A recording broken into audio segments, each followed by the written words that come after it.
Good morning everyone and welcome back to Craft Eccentricity and the Tuesday tutorial. Today it's a much requested paper piecing, so I'm going to go straight in and show you what I'm going to be using today.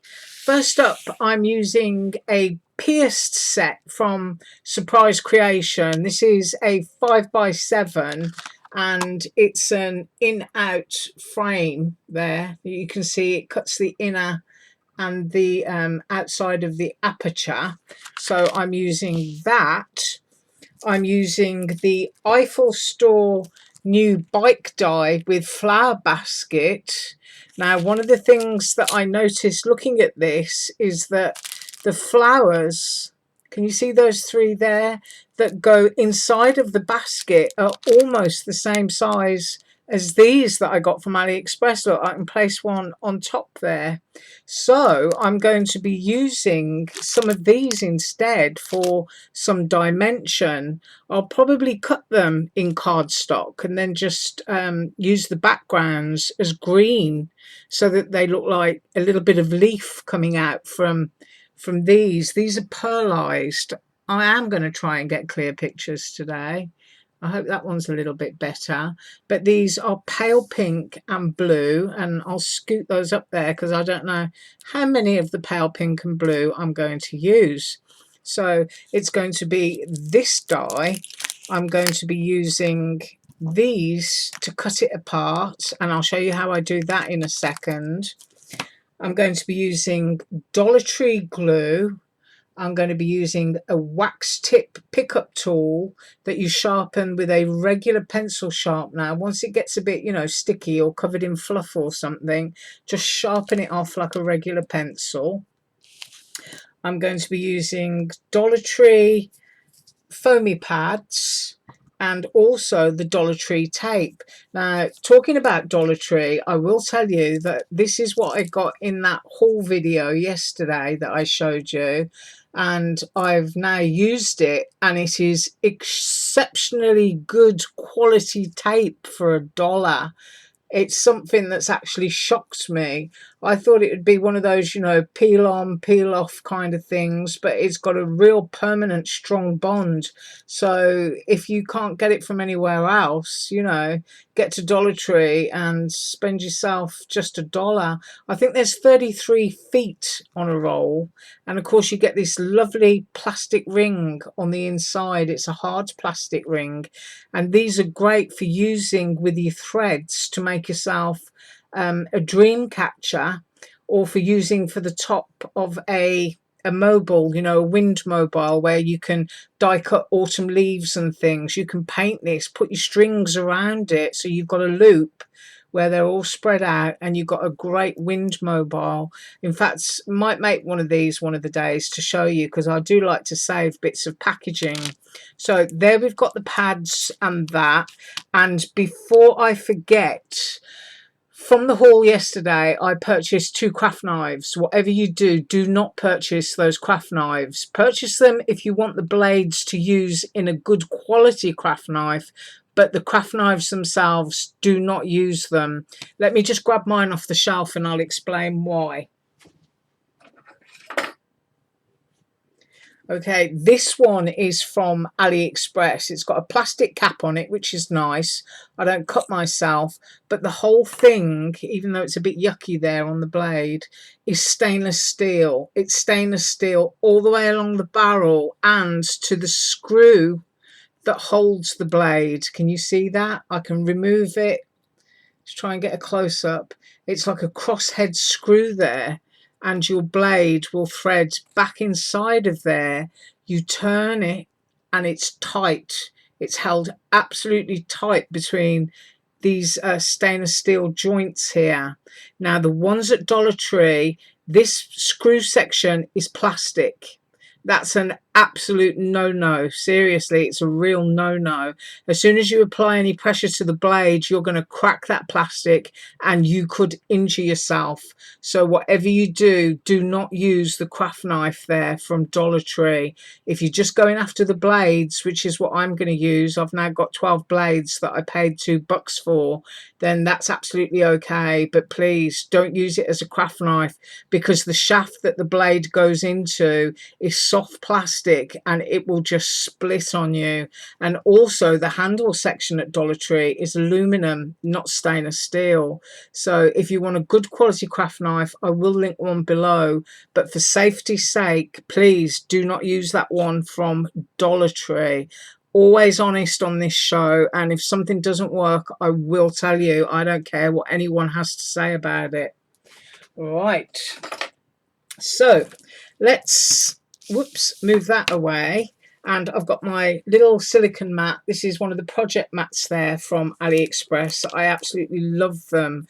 They're like $1 each, but then they're like $1 for shipping. But I just think it's totally worth it because I can have lots all over the place with stuff going on. And here is the die. Here are the snips that I use. I think these are like $1.50 or something off Aliexpress. I'll link them and I'll show you what I do. Now, I know that my wheels are going to be the same colour. So for me, I don't really need to completely separate those. So I go in just really close and cut. And I can see I've got another connection here onto the bike frame. So just cut again. I'll keep those together because the spokes of the wheels are going to be identical. And then I kind of look here and I've got strings for, get on camera, for these little balloons. So those two strings can stay together because, you know, I'm likely to cut them in silver or I'll cut them in white. So I'm not going to lose those because it's quite a big chunk, if you know what I mean. But when you're cutting, try not to snip down on small pieces, grip them firmly and sort of move the die away from yourself so that your little objects don't go flying off and you don't lose them. Right, I'm going to finish cutting this out. I'm going to die cut my paper and I will be straight back. Okay, so I've done my die cutting and excuse my throat, I decided I was going to do my wheels in silver, the frame in silver, the overframe in blue, and the little foot pedal there in black, and my balloons are pink and white. And I'm only going to use 3. I've decided, looking at the size of that basket, 3 would be sufficient. And I also used these frames here, and I did my background, and I used the Practically Perfect paper pad there from Tuesday Morning, and there's a page in there that says a day in the park. So that is, there we go, that's what I'm going to be using for the background of my bike, and that's been layered up with Dollar Tree foam pads, lots of them. I always use lots and lots. So that's the background done. Now we have to put the bike together. Now, when it comes to paper piecing, it's all about getting stuff in the correct order. So if we look at the frame is clearly the first piece. Now, I've used a coated silver glitter paper, and I don't want my basket pieces to pop out. So that's personal preference, but I'm going to flip it over, and to make sure they stay where they are, I'm going to use a little piece of that Dollar Tree tape. I'm going to cut a bit off there that I think is about the right size to hold all those in, and I'm just going to place that on there, make sure I've got no overhang, snip that piece, and I think that should do it. If I've got anything showing off the front, then I'll go back and clip that, but that will stop those little bits of basket from falling out there. So I want those to stay where they are. And if I do a close-up, you can see there's a tiny little piece of overhang. So I'm just going to go in there and snip that off. Right, so now my basket is going to stay all in one piece. Right, the next thing is the frame. Now, the frame, as you can see, when you position it on there, it needs the wheels underneath. So the first thing we need to do is the wheels alongside the frame. And because I'm gluing it all down onto its background, then basically that is what I've got to do. I've got to do it in this arrangement. I'm just moving some stuff here. Right, so there is my bicycle, and I want it to be a lot lower than that. So people who watch my channel know that I can't really see what's on camera, and I do try to stay in frame while I'm doing it. So I'm going to move that up to there, and hopefully all of that is in the picture. And then I want to basically position my bike, I think, over to here, because I want to see that writing. So if I get the saddle going through there, you can still see park sort of thing. And I'm going to use the end of the frame here on this printed piece as the bottom for my tires. That will make it really easy for me. So I'm going to flip over now. So I've just found a little piece here that needs to come out that I wasn't paying attention to. There, that's gone. And basically, using your Dollar Tree glue in your Aliexpress needle tip bottle, you want to gently just squeeze a little bit out. You don't want to saturate it, and just trace around the edge there. If you've got like a big blob and a lot of excess, then, I mean, this bit here, I'm going to peel the backing off that double-sided tape, so I don't need to put any glue onto there, because that's going to stick down all on its own. And as I say, just trace the outline of your bike, get it where you need it. So I was trying to work slowly there so that you could see what I was doing. But these needle tip bottles are absolutely heaven sent, aren't they? They just make everything so much easier now. So there, I've got enough glue, and I'm going to turn that over and pop it down right on that edge where I said I want my handlebar going there. And I'm just going to press. I'm going to get my fingers under here, and I'm going to take that off. And I'm going to stick my basket down where I want it. There, that's exactly where I want it. So that's going to dry. That's the first bit. And then the next bit, of course, is you've got to pop your wheels in, the spokes. Now, some dies are cut in a particular shape of movement, as I call it, and you have to get your bits in the right order. Like if you look at that, that's not a complete circle. Can you see it's kind of like a bit of an offset oval? Let's see what we're doing here. Let's move that camera just a little bit. So I think we're going to have thunderstorms today. I'm not going to complain because we really do need the rain. But anyway, I believe that that is the correct way for that one, and that is the correct way for that one. And we've gone blurred again. So remembering the position that I've got these in, I'm going to flip that like that and see what happens. Let's go down. Down some more. Let's see how close we can go. Of course, you can see the size of my hand in there. It's just really annoying because it takes such a lot of time to get focus. Like, that's absolutely focused. Ah, there we go. Right, so frame is stuck down, and I try to pick the wheel up in a way that I can remember the position it was in, and I just get my glue on there. As I say, don't go mad with the glue because you don't want it to sort of like stain your paper. I mean, sometimes I've got all sorts of yuck and stuff stuck to my fingers from ink, and then I'll go and put it into wet glue, and it transfers onto my project, which isn't really what you want. So there goes the first wheel, and I'll do the second one, and I'll come straight back because I'm trying to make this as quick as possible because people complain.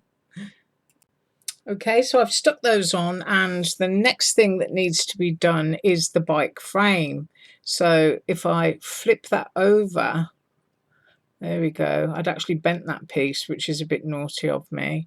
You can see where I've used a double-sided paper, which is the blue in the background, and I'm just trying to echo everything there. So on with the glue, and whoop, let's get this stuck down. A little bit along there, a little bit there, where I usually get my fingers in the way. And let's have a look. I mean, this is my fault that I bent that. In fact, I'm going to take that off, stick it on my mat, and go back and pop it down properly. So this will go on top of here. Now, I hope I'm doing it straight. If not, you'll all be seeing it at home. Sometimes it's actually better for me to stand up and look down at the desk rather than sitting, I think, which I think I'll do. Just push my chair out of the way. And I guess that could go a little bit over there. My face is probably right into the microphone now. There, that's okay.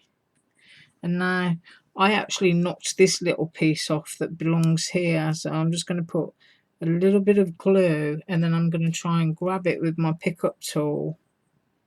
If it wants to pick up, it probably doesn't because it's got glue on the bottom, so it's quite literally underneath my fingernail there, and I'm sticking it on. So I did manage to put that back in the right place. There, that's all stuck down. And next thing will be the pedal, which I cut in black. So I just want to put a tiny little dot of glue on there, not too much. Hope you can see that. And I'm picking my pedal up and flipping it over so that I can grab it with the picky tool. There it is. And there's my pedal. Center that. You can see that's a nice little touch, I think, actually. And then to finish off, it's putting stuff into the basket and popping the balloons on. Now, I'm actually going to do the balloons first, but I just think I'm going to have that like that. I think that's quite pretty and gives it a bit of dimension. But as I just said, balloons first. So I'm going to glue the strings onto the balloons, and then I'll come straight back. Okay, so my little balloon strings are dry, and now it's just a matter of popping my little balloons on. Now, I don't have to put any glue on the strings. I've just got it on the back of the balloon because the flowers will actually hold those strings down. So I want one there. And you'll know that I don't care about going off borders. I quite like it. It interests me. And I'm going to decide where I want that one. Do I want it right sort of, yeah, I think I'll have it there, blowing in the same direction, maybe at a different height though. So I'll position it here. It's just a fraction lower down. And then I've already put some sticky tape onto the backs of the flowers that I want to use. So I'm going to peel that off and stick those down. I think I'm going to go with the bright pink one nearest to the handlebars. And I'm going to pop that one down there. And then I'm going to go with the pale pink one, just going over that balloon string to hold it. And so it's a little bit of a different height. And then I'm going to have my blue one sort of pyramiding at the top. There, that's done. Now, to be honest, I probably have this balloon in the wrong position, and I don't know what kind of damage I'd do to my card if I lifted it. There we go. I managed it. I'm going to stick that down in there, and I'm going to tuck that one. See, it's all about putting things where you like them, isn't it? So I'm going to have that there. I prefer them coming off the front, I think. Of course, you can cut as many balloons as you want to, and it would look awesome done in a rainbow of colours coming out of the basket and not using any flowers at all. Or you could tie them to the back seat, blowing in that direction. But there is a quick, simple piece of paper piecing, and if you do a close-up there, see the little pedal and saddle, and it's all about gluing everything in the correct order. So if you actually cut your pieces and arrange them, I always cut everything in white first. I didn't in this instance. I just, just did it on the fly. But if you cut them all in white and keep them with your die, then you can sort of like play around with the pieces to kind of remember, if you forget, which way they should go. So I hope that you enjoyed that tutorial. I'm going to be up tomorrow with some KLJ UYP, and I'm going to be seeing if those Dollar Tree little containers will fit inside that chocolate box that I was sent. So let's try and get a close-up. There we go. I think that's quite pretty, and I do like those. I think it just gives it a little bit of, sort of pop and dimension. Right, you have a wonderful day. As usual, all links below. Bye.